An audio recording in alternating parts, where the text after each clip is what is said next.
अस्सलाम वालेकुम viewers, in time news TV और प्रोग्राम जनरल नशियत में आपको वेलकम करते हैं और मैं हूं आपका होस्ट मोहम्मद सुजात तनोली। नाजरीन, आज मेरे साथ एक इल्मी शख्सियत मौजूद हैं।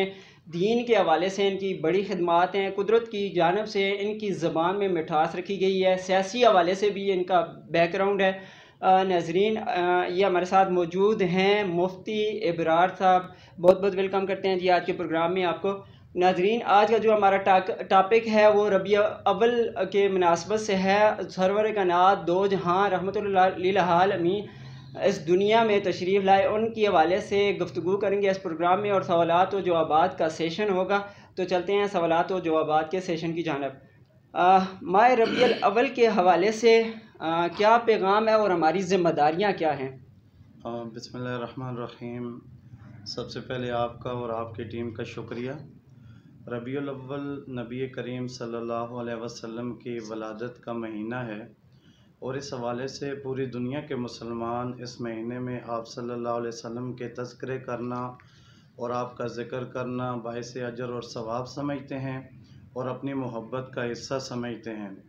रबीउल अव्वल के हवाले से सबसे बड़ी ज़िम्मेदारी तो हमारी यही है कि इस महीने में जो शख्सियत अल्लाह ताला की तरफ से दुनिया को नेमत और तोहफ़े में मिली, हम उनकी कदर करें, उनकी तालीमात के ऊपर अमल करें।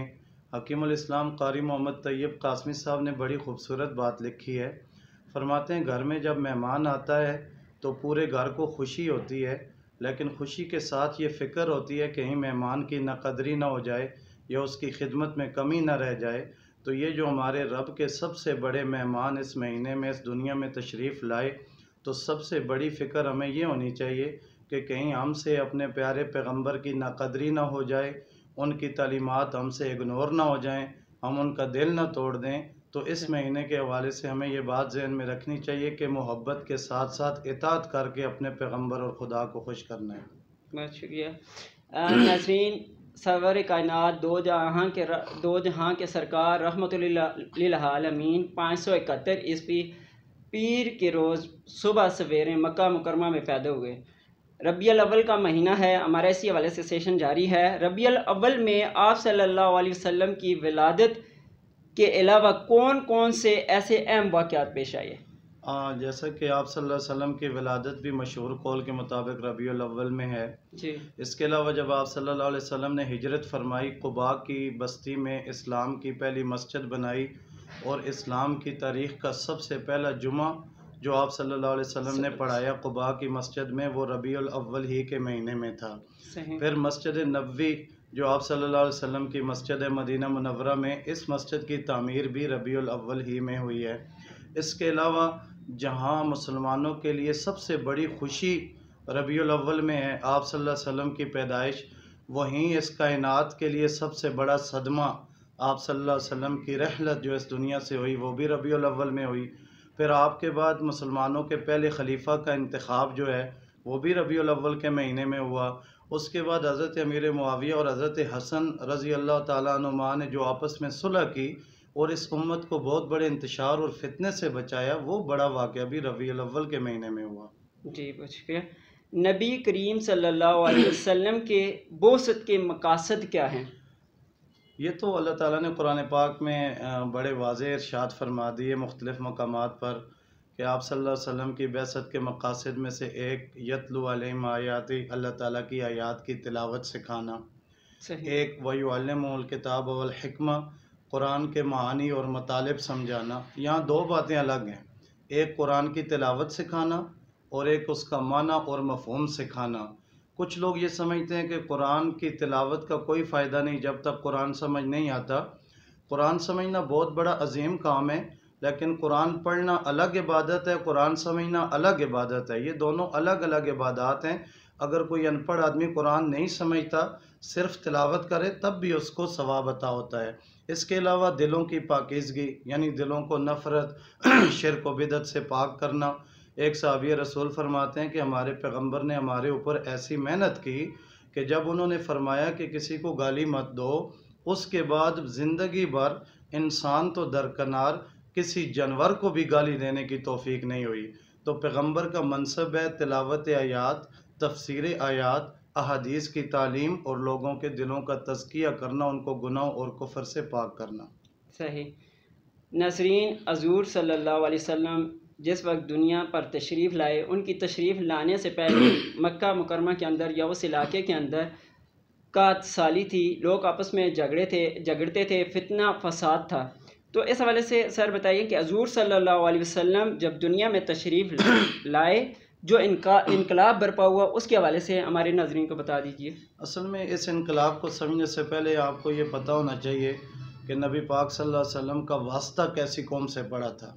जैसे कि आपने ज़िक्र किया, एक भूखी कौम और फिर तासुब और दुश्मनियों में पलने वाली कौम, जब उस कौम के अंदर कोई शख्सियत आके मेहनत करती है तो वहाँ से बुराइयों का ख़ात्मा बड़ा मुश्किल होता है। इस दुनिया में बड़े इनकलाबात आए, लेकिन उन इनकलाबों की नतीजे के तौर में खून रेजियाँ हुई, लाखों इंसान कत्ल हुए। हमारे पैगंबर दुनिया की वाहिद शख्सियत हैं जिनकी ज़िंदगी में 100 के करीब लड़ाइयाँ हुई, जिनमें बाज़ में आप ख़ुद गए, बाज़ में आप नहीं गए, लेकिन इतनी ज़्यादा लड़ाइयों में दुश्मन और अपने कुल मिला के 1000 के करीब लोग शहीद हुए। बग़ैर खून रेजी के 23 साल के अरसे में पूरी दुनिया को बदल के रख देना, इससे बड़ा इनकलाब और क्या होगा। बिल्कुल। आप सल्लल्लाहु अलैहि वसल्लम दुनिया पे तशरीफ़ लाए, आप सल्लल्लाहु अलैहि वसल्लम की कुछ रफ़ीक बने, उन्होंने आपकी नक़्ल व हरकत को देख के, आपकी बातों को तस्लीम करके उस पर मनो अमल किया। इस हवाले से आप सल्लल्लाहु अलैहि वसल्लम की दावत फ़िक्र और सहाबा इकराम के तर्ज़ अमल के हवाले से रोशनी डाल दें। यहाँ दो अलग बातें हैं। एक बात यह कि नबी सल्लल्लाहु अलैहि वसल्लम का तर्ज़ दावत क्या था, फ़िक्र कैसी थी, और दूसरी बात यह कि सहाबा का तर्ज़ फ़िक्र कैसा था या उन्होंने कैसे कबूल किया। हमारे पैगंबर की दावत और फ़िक्र और कुरान, अल्लाह ने कुरान में कहा कि आपको जितनी इंसानों की हिदायत की परेशानी है, आपकी हालत को देख के तो लगता है कहीं इस परेशानी में आपकी जान ना निकल जाए। रात के अंधेरे में अबू जहल के दरवाज़े पे दस्तक होती है, सख्त सर्दी और आंधी का मौसम है।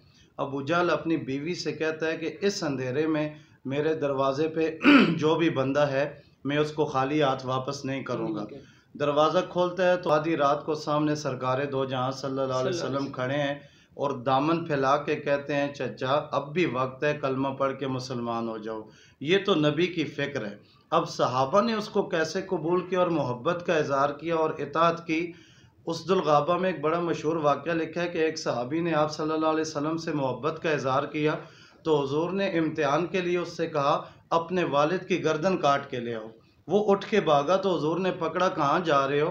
कहा या रसूल अल्लाह, अपने वालिद की गर्दन काटने जा रहा हूँ। हुज़ूर ने कहा मैंने तो इम्तिहान के लिए कहा था।